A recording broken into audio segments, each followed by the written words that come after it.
Zeka i puž i trka bez žurbe. Priča o strpljenju i prijateljstvu. U zelenoj, mirnoj šumi živeo je zeka po imenu Zoki.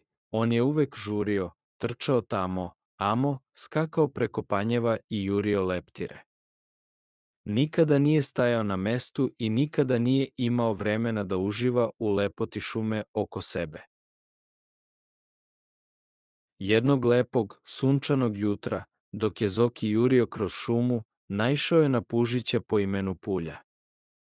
Pulja je polako puzio preko staze, uživajući u svakom trenutku i posmatrajući cveće oko sebe.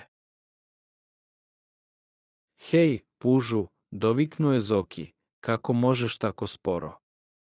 Život je trka. Hajde da se nadmećemo do onog velikog hrasta i nazad.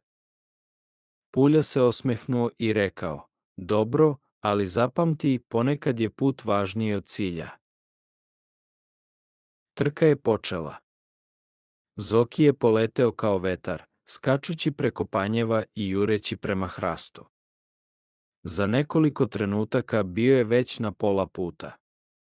Okrenuo se da vidi gde je Pulja, a on je bio tek par centimetara od početne linije.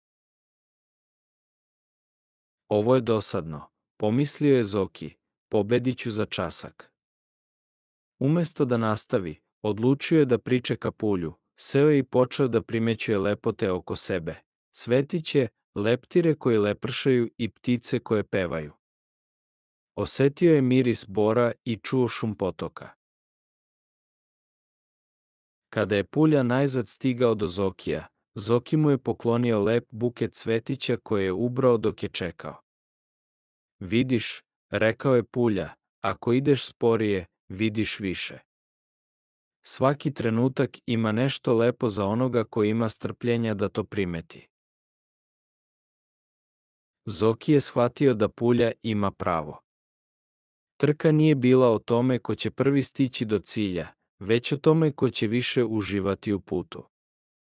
Dok je čekao Pulju, otkrio je toliko lepih stvari koje nikada ranije nije primetio. Zoki i Pulja nisu nastavili trku do kraja.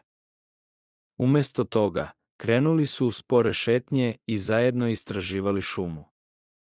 Zoki je naučio da hoda polako i da uživa u svakom koraku, dok je Pulja uživao u Zokijevom društvu.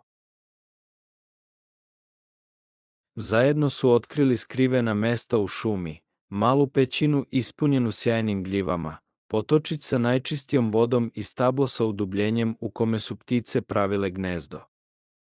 Zoki je bio zadivljen lepotama koje je propuštao dok je žurio.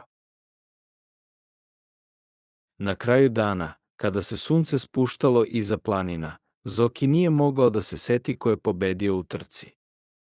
Ali znao je nešto mnogo važnije, da je stekao novog prijatelja i da je otkrio lepotu sporosti i strpljenja. Zoki je naučio najvažniju lekciju u svom životu, da strpljenje i prijateljstvo vrede više od bilo kakve pobede. Dok je žurio kroz život, propuštao je najlepše trenutke. Sada je znao da je pravo blago u uživanju u svakom koraku i u deljenju tih trenutaka sa prijateljima. Hvala što ste pročitali priču Zeka i puž trka bez žurbe. Nadamo se da ste uživali u ovoj priči o strpljenju i prijateljstvu.